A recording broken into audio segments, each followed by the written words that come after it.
से ये समझो, मेन क्लास क्यों है? क्योंकि जब आप नोशनल प्रॉफिट कमा लेते हैं, मान लीजिए आपका नोशनल प्रॉफिट है 1 लाख रुपए, सपोज करते हैं कितना नोशनल प्रॉफिट है 1 लाख रुपए, तो पॉइंट आता है कि इस 1 लाख रुपए को हम बांटे या ना बांटे, दो ऑप्शन आते हैं।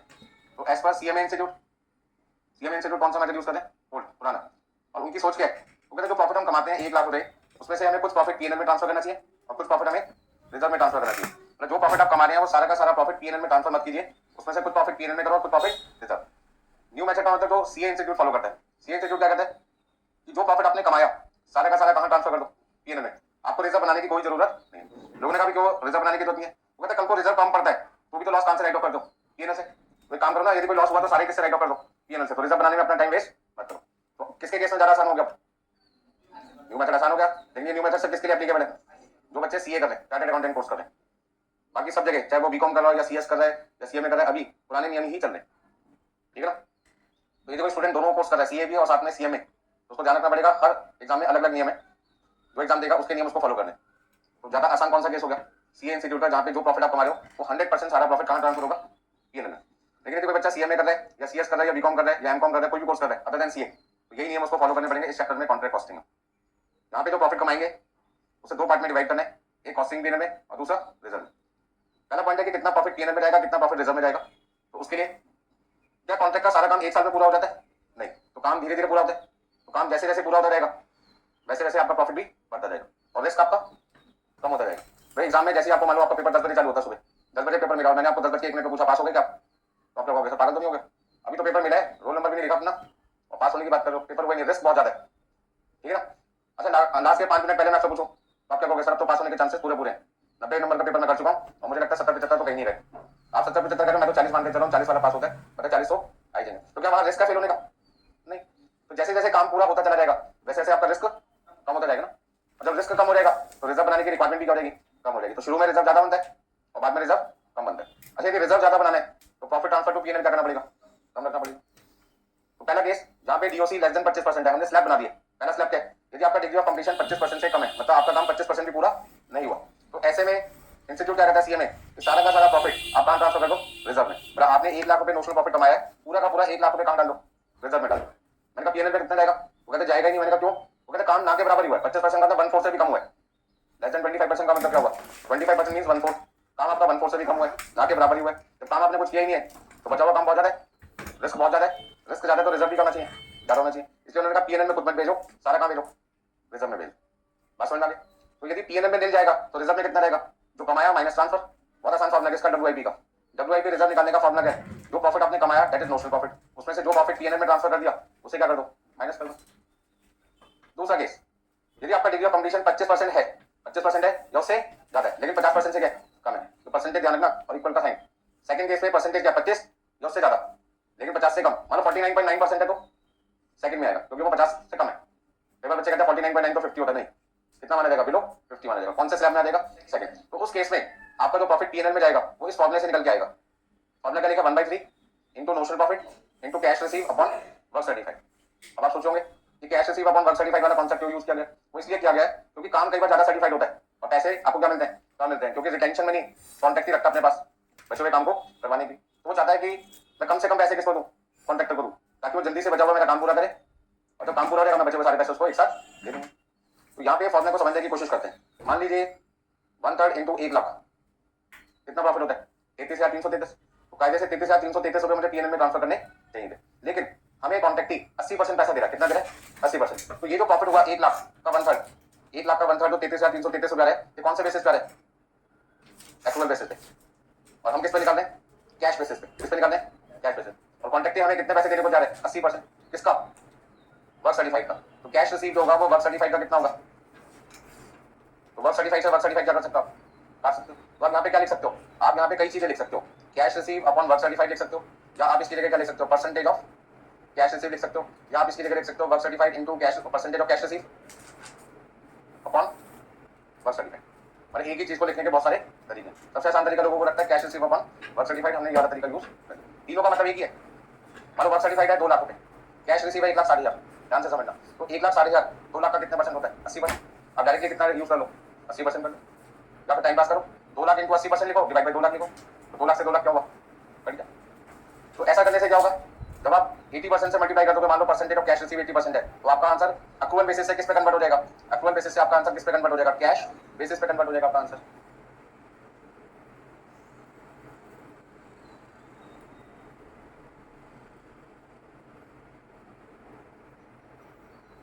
बात समझ में आ गई सबको?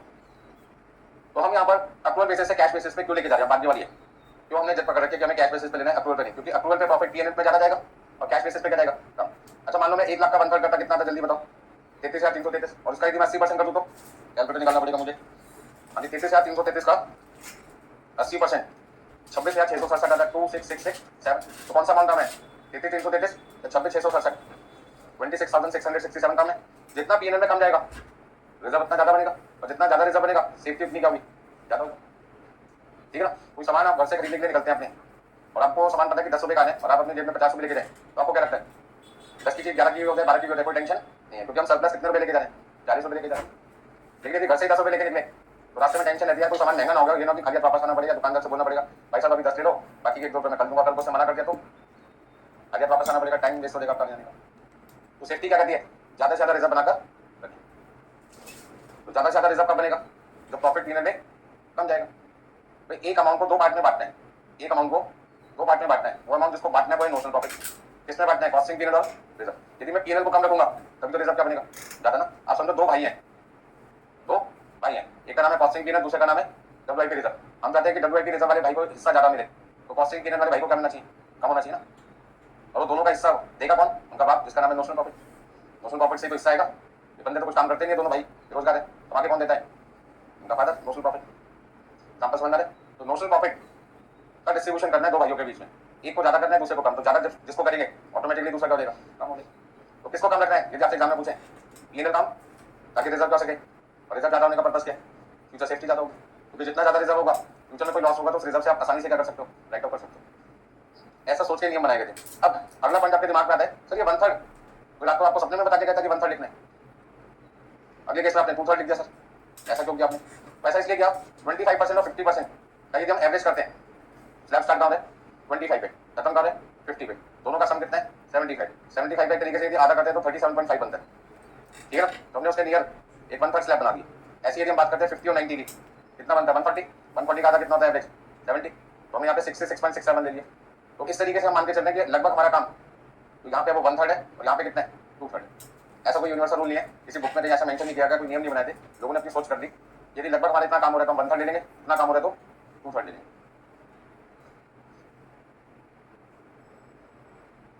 ठीक है भाई, रिजर्व आपको बनाना है, आपकी मर्जी है जितना मर्जी बनाए।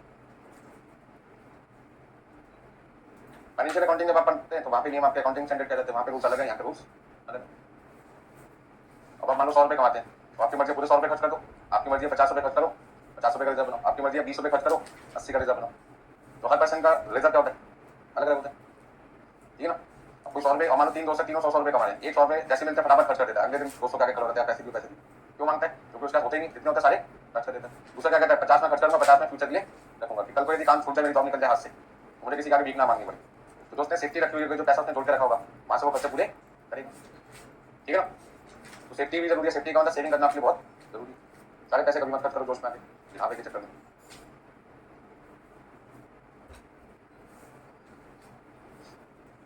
अच्छा डी केस में डिग्री ऑफ कंप्लीशन 90% या उससे ज्यादा है, बट लेस देन कितना है 100%। आप इसे कह सकते हैं नियरर टू कंप्लीशन है, नियरर टू कंप्लीशन, लगभग आपका काम पूरा होने वाला है।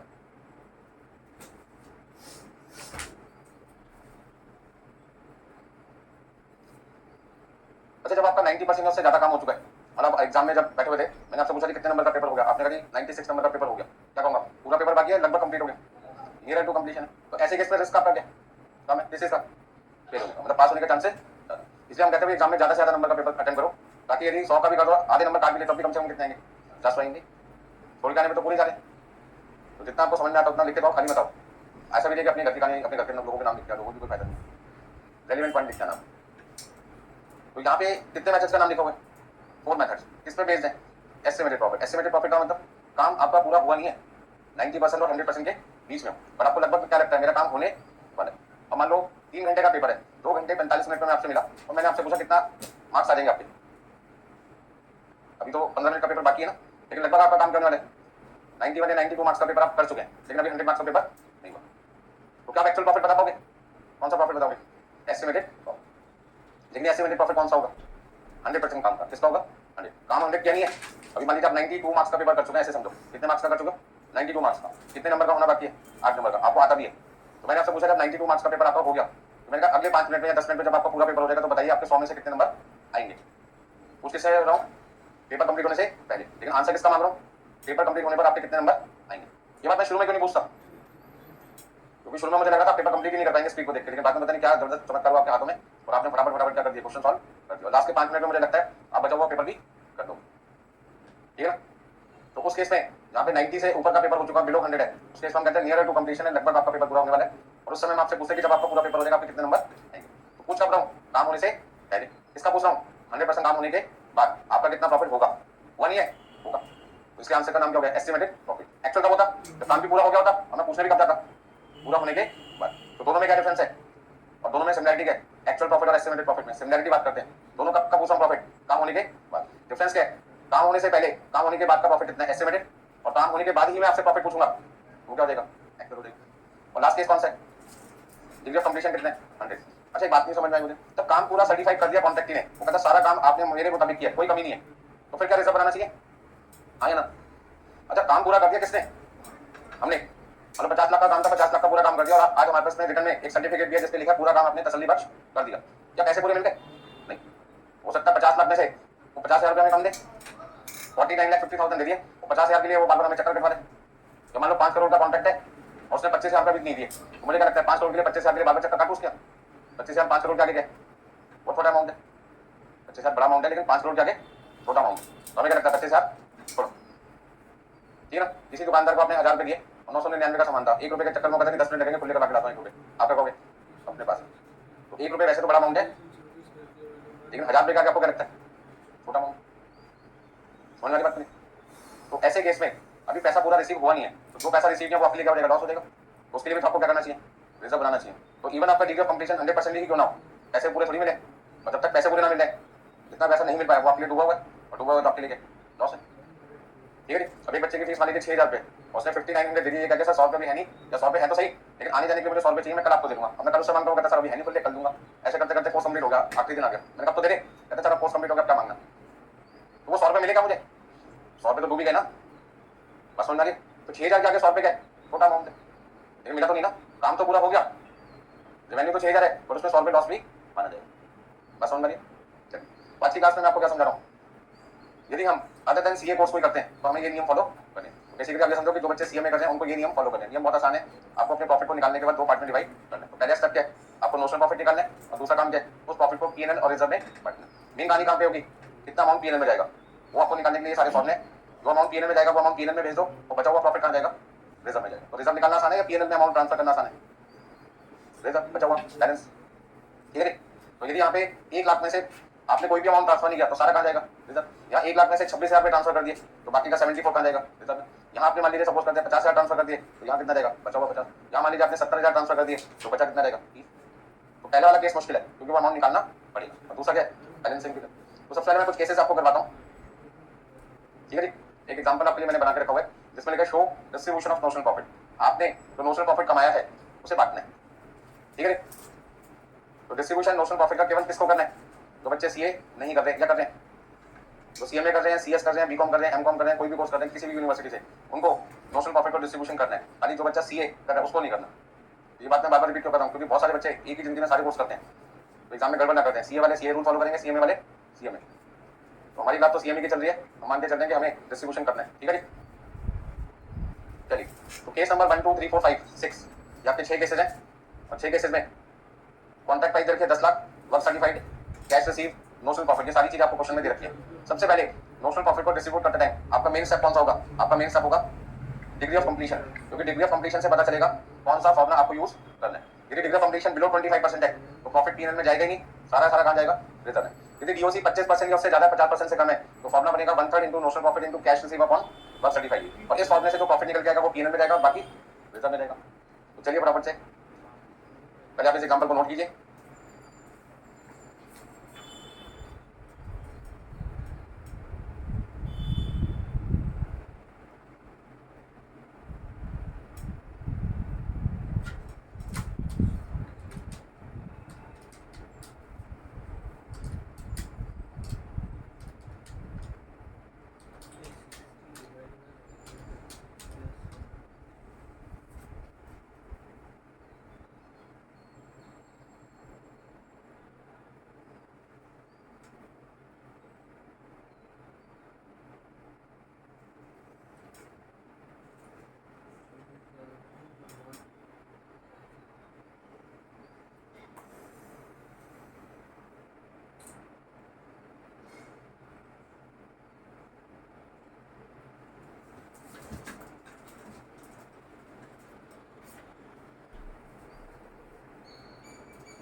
नोट कर लिया मेरे को लगता है सबने।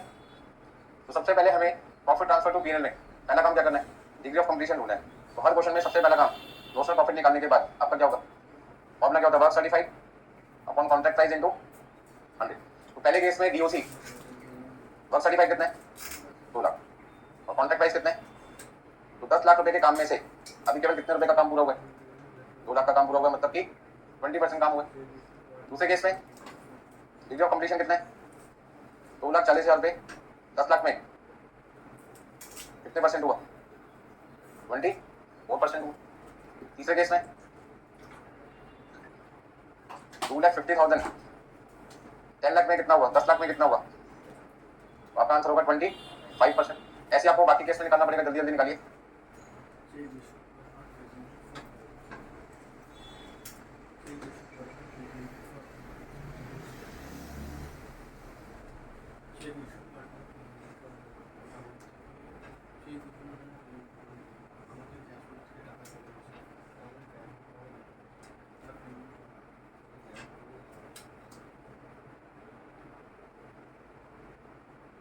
देखिए भाई, ये आपके सामने मैंने 6 केसेस लिए और बड़े ध्यान से समझिए, क्योंकि इस चैप्टर की मेन टॉपिक यही है।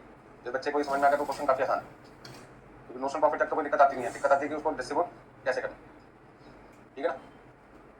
तो पहला स्टेप क्या, नोशनल प्रॉफिट को डिस्ट्रीब्यूट करने के सबसे पहला स्टेप है डीओसी फाइन कीजिए।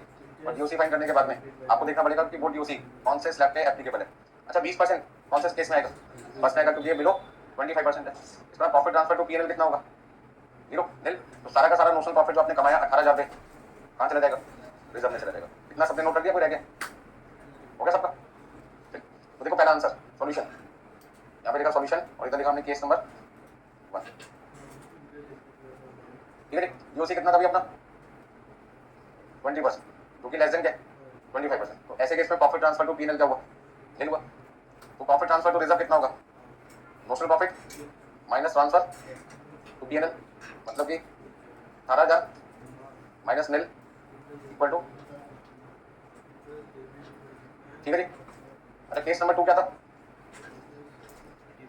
केस नंबर 2 आपका डिग्री ऑफ कंप्लीशन कितना है 25% है। 25% 1 में आएगा, सेकंड में आएगा, 24% है। 24% तो 25 से कम है, अभी डिग्री ऑफ कंप्लीशन 24% है, ये तो 25 से कम है, फर्स्ट केस में आएगा। क्या लिखे निल। तो नोशनल प्रॉफिट कितना है, ये बार बार लिखने की रखनी है तो सर मैंने समझाने के लिए लिखा है 24।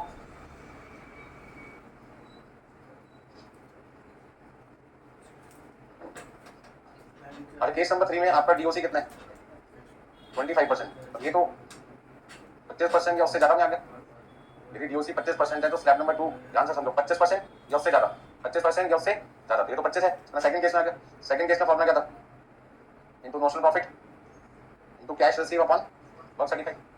तो 1/3 नोशनल प्रॉफिट कितना है 30,000। एक बार देख लेते हैं सारी चीजें। थर्ड केस की बात चल रही है, इसमें नोशनल प्रॉफिट कितना 30, कैश रिसीव कितना है और वर्क सर्टिफाइड 2.5 लाख। यहाँ पे कितना लिखेंगे 2 लाख और नीचे कितना लिखना है। ऐसा करने से आपका प्रॉफिट अक्रूवल बेसिस से किस पे आ जाता है, कैश बेसिस पे। और कैश बेसिस पे आपका प्रॉफिट पीएनएल में क्या जाएगा, कम या ज्यादा, पीएनएल में कम जाएगा। क्योंकि अब ये देखो ना 30,000 का 1/3 कितना होता है 20 या 10,000 और 10,000 को जब मैं 2 लाख से मल्टीप्लाई करूंगा 2.5 लाख से डिवाइड करूंगा ये तो 8,000 आ जाएगा। तो 10 से 8,000 कम हो गया ना, तो करते हैं हम कम पीएनएल में ट्रांसफर ताकि रिजर्व ज्यादा बन सके।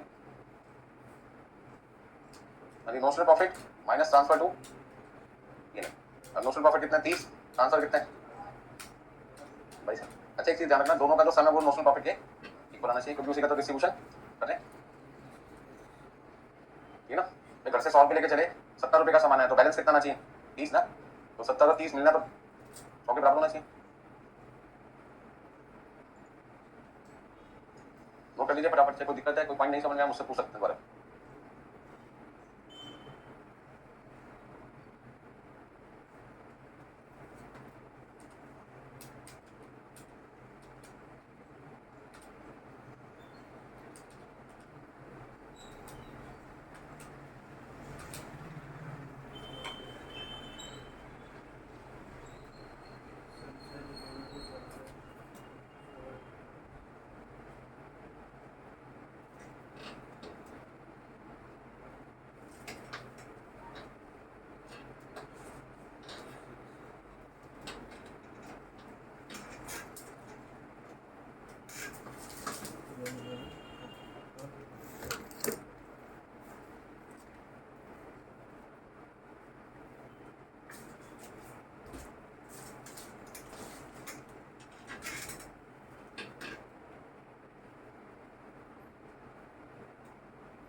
यानी पहले 3 जिन लोगों को समझ में आ गया, मैं चाहूंगा अगले 3 ऊपर करें तो मैं चेक करता हूँ किसका सही है किसका गलत।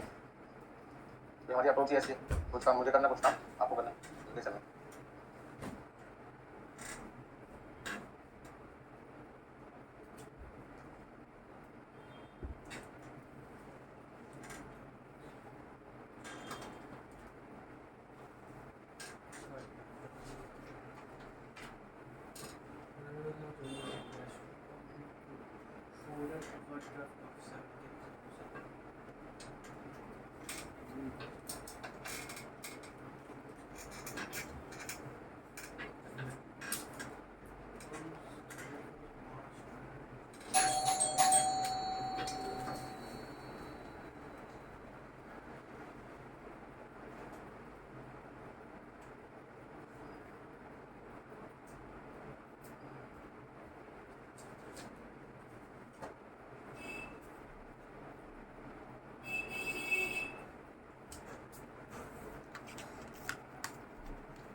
केस नंबर कौन सा है आपका 4, जीओसी कितना है 40%।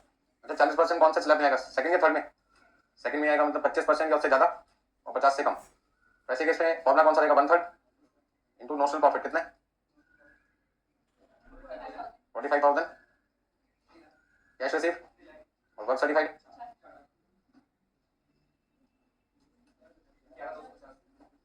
11,250। अब 45,000 में यदि 11,250 पीएनएल में ट्रांसफर हो जाएगा तो रिजर्व में कितना आएगा 33,750।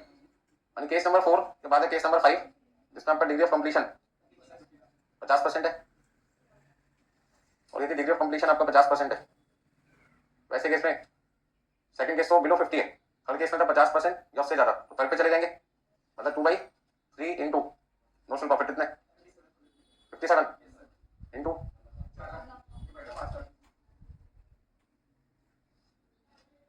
बताइए 30,400। अभी भी 57,000 के प्रॉफिट में से 30,400 पीएनएल में चला गया 26, डिग्री ऑफ कंप्लीशन 60%, ये भी थर्ड केस में जाएगा, थर्ड स्लैब में 50% से ज्यादा लेकिन 90 से कम।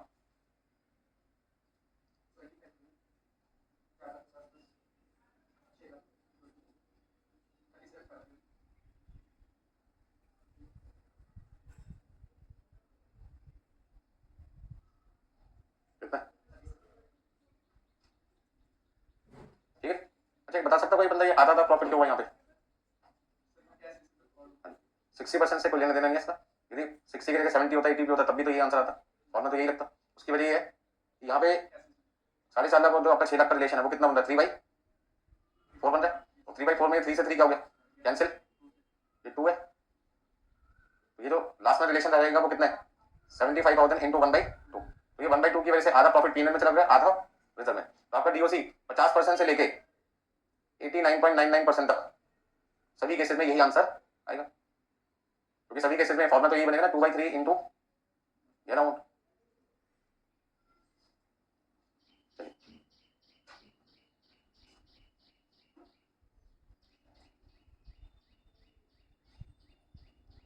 ओके सबका यहाँ तक, तो देखिए बुक आप जो लेके आ रहे हैं क्लास में उसका यूज भी तो करना चाहिए।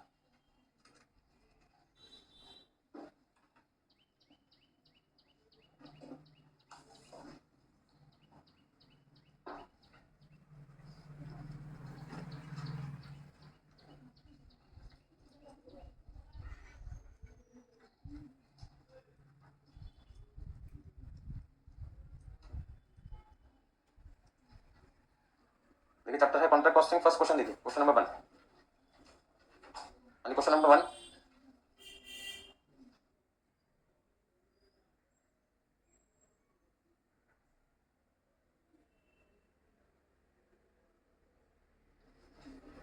Contract costing question number 1। एक क्वेश्चन मैं कराता हूँ, दूसरा क्वेश्चन आप करेंगे, ठीक है ना।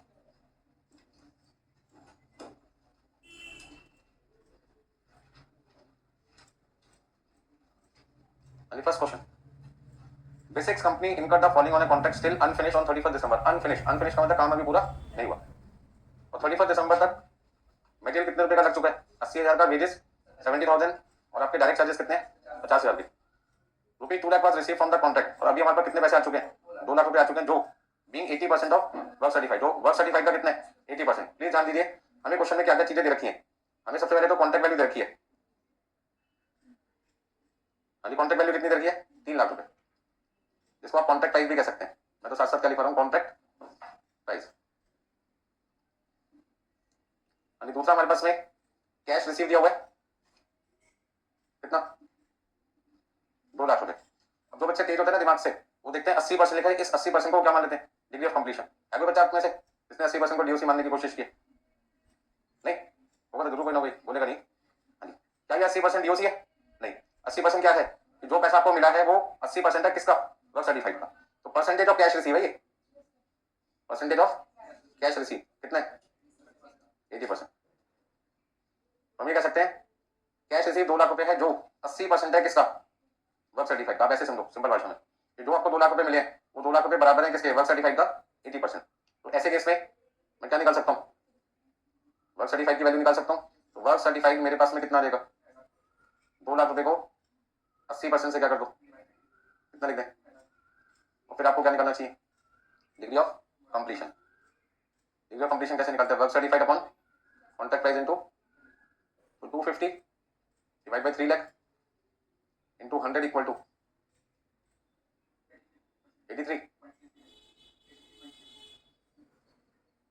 तो ध्यान रखना 80% डीओसी नहीं है, डीओसी आपका कितना है? 83.33%। तो ज्यादातर बच्चे 80% ले लेते हैं। अच्छा, वो कई बच्चे क्या कहते हैं, सर 80% लेने पे भी तो फॉर्मूला 230 बनता है, और 83 लेने पे भी 230। तो हम कहते हैं तुक्का फिट हो गया बाई चांस। ऐसा हर क्वेश्चन में नहीं होगा, ठीक है ना। कल को यहाँ पे मान लो लिखा होता क्वेश्चन में 40% कैश रिसीव, तो डीओसी 40% थोड़ी है, तब उस केस में 40% के हिसाब से 1/3 होता, और 83 के हिसाब से 2/3 होता। नोट कीजिए फटाफट से।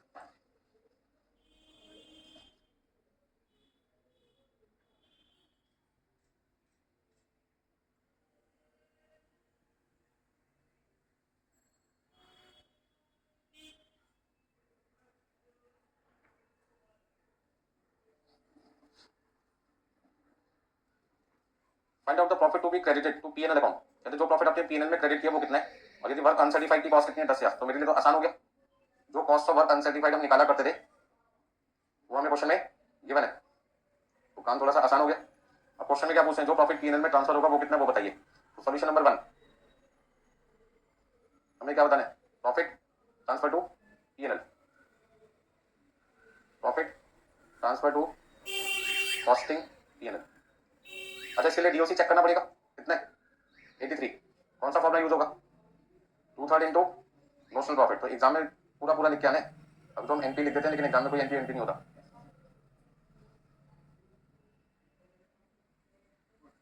देखिए एग्जाम में तो एक ही क्वेश्चन आएगा ना चैप्टर से, तो सबको पूरा पूरा लिखना है। यहाँ तो बहुत सारे प्रैक्टिस करते हैं क्वेश्चन क्लास में, इसलिए शॉर्ट फॉर्म यूज कर लेते हैं। तो कितना लिखें भाई? नोशनल प्रॉफिट निकालना पड़ेगा भाई।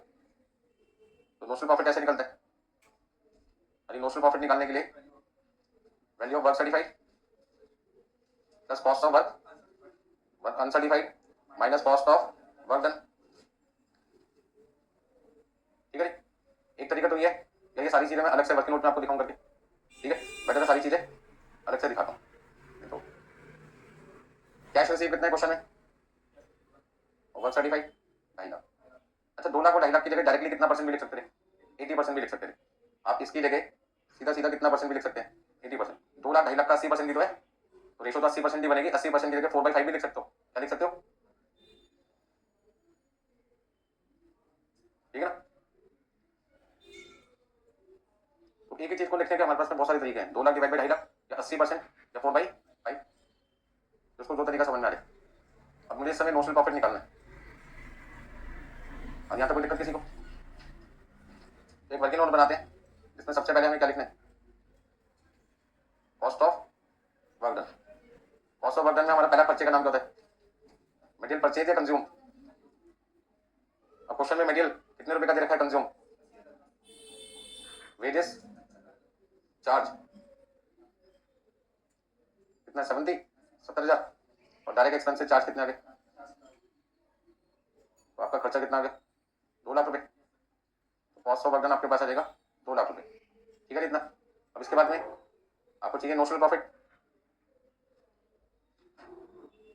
Computation of notional profit. Notional profit कैसे निकालेंगे भाई नोशनल प्रॉफिट? और ये नोशनल प्रॉफिट निकालने के लिए हमें एक तो लिखना पड़ेगा वैल्यू ऑफ वर्क सर्टिफाइड, जो कि क्वेश्चन में कितना है? 2,50,000। ये हमने कैलकुलेट किया था। प्लस इसमें हमें क्या जोड़ना होता है? Cost of work uncertified. तो वर्क अनसर्टिफाइड की कॉस्ट निकालनी पड़ेगी, दे रखी है गिवन है। तो 10,000 रुपये। तो टोटल कितना आ जाएगा? 2,60,000। इसमें से माइनस क्या कर दो? यदि पेपर बचाना चाहते हो तो इक्वेशन बना के भी कर सकते हो। लगभग पेपर इतना ही लगना है क्योंकि पहले फॉर्मूला लिखोगे फिर वैल्यू लिखोगे। हाँ जी, कितना आ गया? 2,60,000 में से 2 लाख माइनस किए तो आपके पास कितना रहेगा? 60,000। तो 60,000 आपके पास में आ गया नोशनल प्रॉफिट। बोलिए कोई दिक्कत इसमें किसी को? रिपीट कर ले। तो 60,000 रुपए का प्रॉफिट अभी आपने कमा लिया है, जिसको डिस्ट्रीब्यूट करना बाकी है। तो पहला आंसर आपसे ये पूछा था कि जो 60,000 रुपए आपने कमाया इसमें से कितना प्रॉफिट पीएनएल में ट्रांसफर होगा। तो फर्स्ट क्वेश्चन को ढंग से समझिए क्योंकि सेकंड क्वेश्चन फिर आपने करके दिखाना है। हो गया सबका? नोट कर लिया सबने?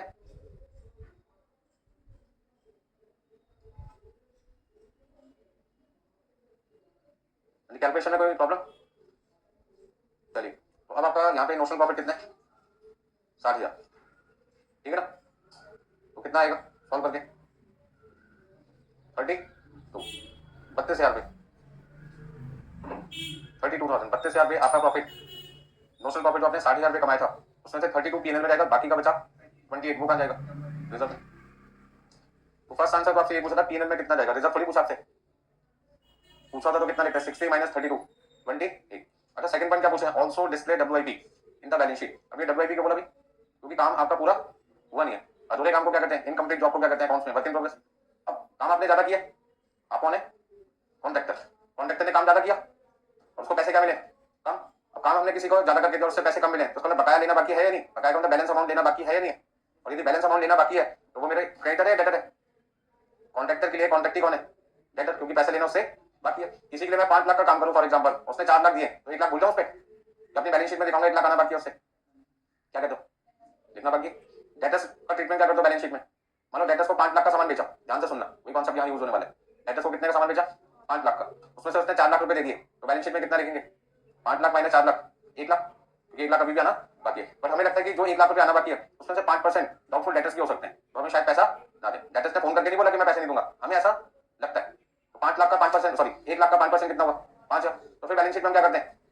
95 लिखते हैं। क्या डेटर ने फोन करके बोला था या ईमेल किया था कि मैं 5,000 रुपए नहीं दूंगा? ये हमारी सोच होती है। तो वो लॉ जो फ्यूचर में होने वाला है हम उसका अंदाजा लगा लेते हैं, उसे कहते हैं प्रोविजन। और वो हमने 1 लाख का 5% 5,000 रुपए माइनस करके बैलेंस शीट में कितना दिखा दिया? 95। ऐसा क्यों किया? जब डेटर ने फोन करके बोला ही नहीं कि मैं पैसे नहीं दूंगा, फिर मैंने 5,000 रुपए क्यों माइनस की? कल को वो पैसा डूब जाए तो कल दुख नहीं मनाएंगे, उसका दुख आज ही मना लो। क्योंकि सारे लोग दुनिया में ऐसे क्यों नहीं करते? सबको पता मरना तो ही, आज ही क्यों नहीं मान लेते? सब मर रहे। अकाउंट्स में चलता है, हकीकत में नहीं चलता। आज किसी का बर्थडे और मैं कहूं भाई साहब कल तो तेरे को मरने तो मान के चला दी, तू मर गया, और बर्थडे वाले दिन मैं उसको ऐसा बोल दूं तो क्या कहेगा? चल भाग यहाँ से, बदतमीज इंसान, उल्टा सीधा बोलेगा। मुझे एग्जाम्पल को समझने की कोशिश करें। अकाउंट्स में ये सब चीजें अलाउ। तो कहते भाई फ्यूचर में होने वाले लॉसेस को पहचानो, ठीक है ना? क्योंकि यहाँ फ्यूचर क्या है? सर्टेन है। अब रियल लाइफ में यहाँ पे क्या था? यार रियल लाइफ में फ्यूचर क्या था? अनसर्टेन। 1 साल बाद मरेगा, 2 साल बाद मरना सबको है, बट 1 साल बाद, 2 साल बाद, 3 साल बाद, 4 साल बाद, 5 साल बाद फ्यूचर क्या था? अनसर्टेन है मरने का। लेकिन डेटर्स का क्या है? हर 1 साल में एक बार अकाउंट बनते हैं। हम 1 साल का एस्टिमेशन करें कि इस 1 साल के अंदर 5,000 रुपए तो डूब ही सकता है। तो टाइम पीरियड क्या था? फिक्स था। इसलिए हमने अकाउंट्स में प्रोविजन बनाया, रियल लाइफ में हमने बड़े वाले बट्टे को ये नहीं कहते आगे डेथ मान लेते हैं क्योंकि उसका फ्यूचर क्या था, अनसर्टेन। बस समझ में आ गया सबको। तो इसे कहते हैं प्रूडेंस प्रिंसिपल। क्या कहते हैं? प्रूडेंस। प्रूडेंस क्या कहता है? फ्यूचर लॉसेस को आज ही पहचानो और सिर्फ फ्यूचर का लॉस मत मानो, आज ही का लॉस मान लो, आज ही दुख मना लो, आज ही रो लो, ताकि फ्यूचर में आपको क्या लगे, डेटर से 1 लाख नहीं आने थे, कितने आने थे? 95 का। ठीक उसी तरीके से जैसे हमने 1 लाख का 5% 5,000 प्रोविजन माइनस किया, वही सेम काम अभी मैं आपको बैलेंस शीट में यहाँ करके दिखाऊंगा। डेटर्स की जगह नाम क्या हो जाएगा? WIP। अच्छा, बैलेंस शीट का नाम हो जाएगा extract balance sheet.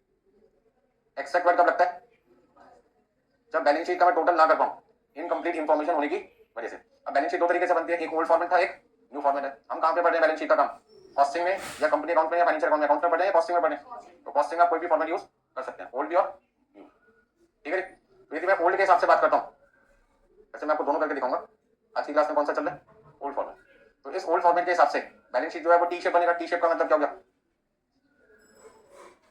Liabilities, amount आपने लिखा, एसेट्स। ठीक है। एक्सेप्ट वर्ड कब लगता है? जब बैलेंस शीट में दोनों साइड का टोटल मैं करूं और मैच ना हो। वैसे हम करते नहीं है टोटल, क्योंकि इनकम्प्लीट इंफॉर्मेशन है। अब मान लो कंपनी का केस है, ठीक है जी। कंपनी के केस में सबसे पहले क्या आती है? Share capital. तो शेयर कैपिटल क्वेश्चन में दे नहीं रखा, क्वेश्चन मार्क लगा दिया मैंने। ऐसे साइड में फिगर सेट होनी चाहिए, क्वेश्चन में दे नहीं रखी। तो ऐसी बैलेंस शीट जहां पर कैपिटल नहीं है, फिगर सेट की वैल्यू नहीं है, बैंक बैलेंस नहीं है, वहां पे हमें बढ़ के लिखना पड़ता है एक्सट्रैक्ट। अच्छा, जब है ही नहीं तो लिख के क्या फायदा? चलिए, अब सबसे पहले मुझे यहाँ पे लिखना है, दो तरीके की सेट होती है, एक होती है फिगर सेट और दूसरी कौन सी होती है? Current asset. एक बात बताइए मुझे, WIP कहां पे लिखना मुझे? फिगर सेट के अंदर या करंट एसेट में? करंट एसेट में। क्यों? क्योंकि करंट एसेट वो सेट होती है जिनका पैसा 1 साल में आपके पास आ जाएगा। और WIP कौन सा पैसा है? तो आज नहीं आ पाया, अगले साल आ जाएगा, इसका 1 साल के अंदर आ जाएगा। तो करंट एसेट हेडिंग के अंदर आपको क्या लिखना पड़ेगा? WIP लिखना पड़ेगा। WIP का मतलब वो काम जो पूरा नहीं हुआ, उसमें से कुछ पैसे अभी भी लेने बाकी हैं। तो यदि हमें किसी से पैसा लेना बाकी है तो वो हमारे लिए डेटर है, मतलब वो हमारी एसेट है। अब एसेट में सबसे पहले पैसे लेने कितने थे? वैल्यू ऑफ वर्क सर्टिफाइड के नाम से कितने पैसे लेने थे? 2.5 लाख। और जो काम हम कर चुके हैं उसको सर्टिफाइड नहीं किया, उसके भी तो 10,000 रुपए लेने। भाई हमारे को तो 2.5 लाख रुपए एक लेने और 10,000 रुपए एक लेने, टोटल कितने पैसे लेने? 2,60,000। उसमें से कितने पैसे आ चुके भाई? जो पैसा आ चुका उससे माइनस करो, तो कितना पैसा लिखना है? 60,000। अब लिखना बंद कर दो, नहीं तो बोलोगे पहले नहीं बताया। ठीक है, 60,000 रुपए लिखना बंद कर दीजिए, बाद में फिर आप अपनी गलती का खुद जिम्मेदार होंगे। और यहाँ पे कितना लिखा? 60,000 रुपए। अब नोशनल प्रॉफिट कितना कमाया था? 60,000 रुपए कमाया था, तो उसका हमें डिस्ट्रीब्यूशन करना पड़ेगा। उसमें से कुछ प्रॉफिट कहां चला गया था? कॉस्टिंग। हेडिंग का नाम क्या होगा? Reserve and surplus.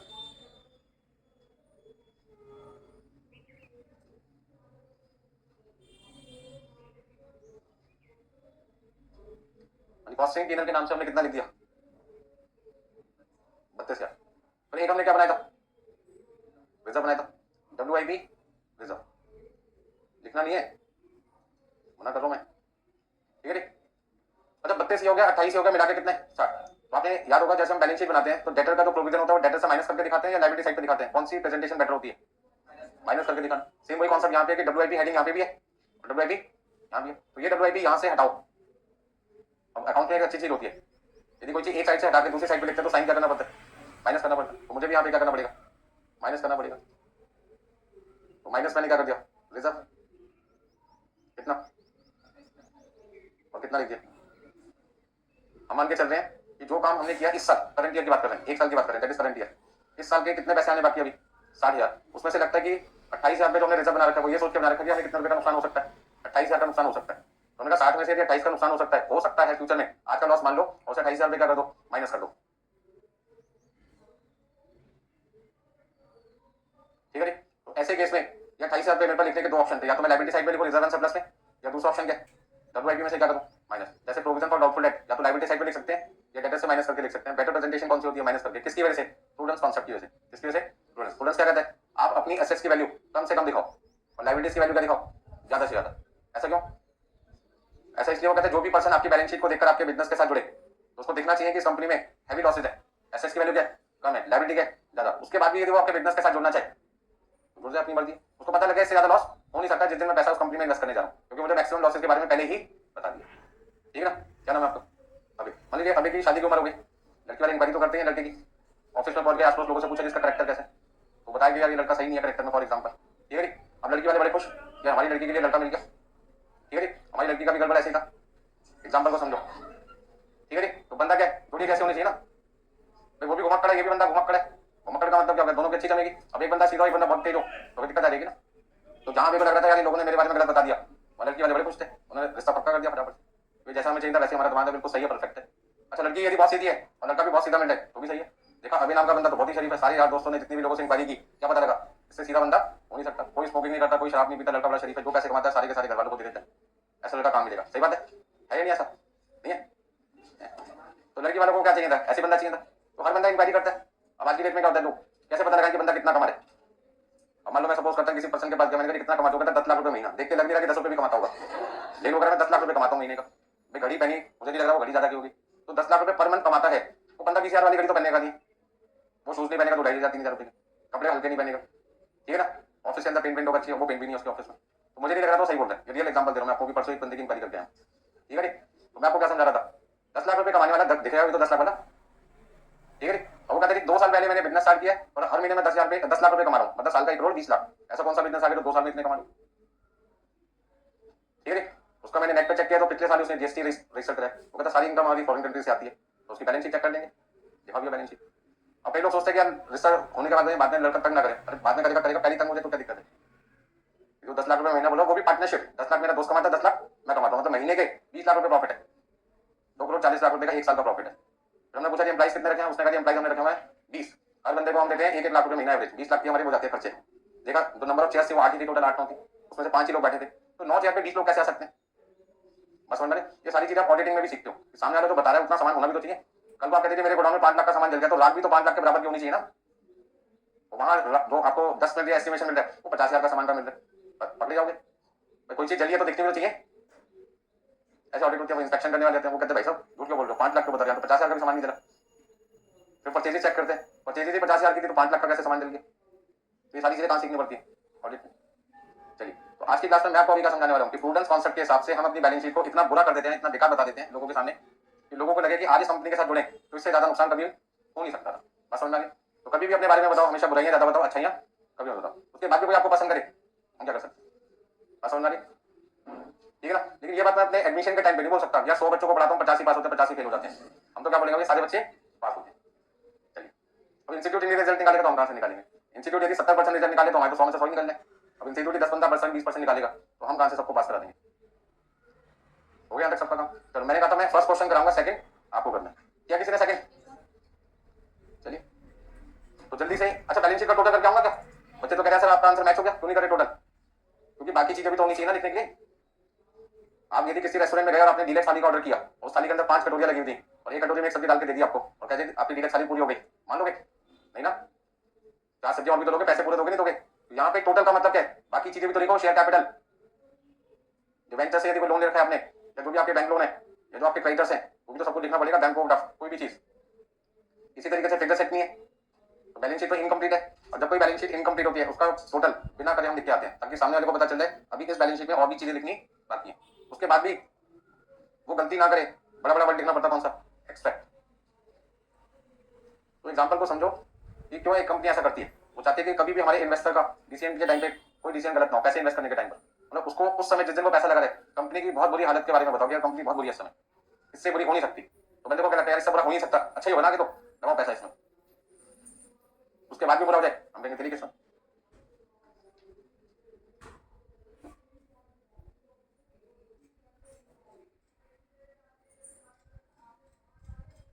तो जल्दी से सेकंड क्वेश्चन कीजिए,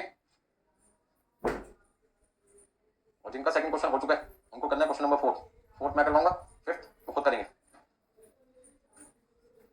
चैप्टर बहुत आसान है, सिर्फ आपको छोटे छोटे पॉइंट्स को याद रखना है। एक आपको चाहिए वर्क सर्टिफाइड की वैल्यू, एक अनसर्टिफाइड, एक कॉस्ट ऑफ वर्क डन, एक डिग्री ऑफ कंप्लीशन, एक कैश रिसीट, 4-5 चीजें चाहिए पूरे चैप्टर के अंदर। अब कई बार तो सारी चीजें क्वेश्चन में दे रखी होती है, कई बार वो सारी चीजें आपको ढूंढ के निकालनी पड़ती है, यदि सारी चीजें ढूंढ के निकालोगे तो क्वेश्चन बड़ा हो जाएगा, और सारी चीजें दे रखी होती है तो 2 या 3 नंबर का आता है क्वेश्चन।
देखिए जब सेकंड क्वेश्चन करेंगे तो फॉर्मेट तो ये रहेगा आपका,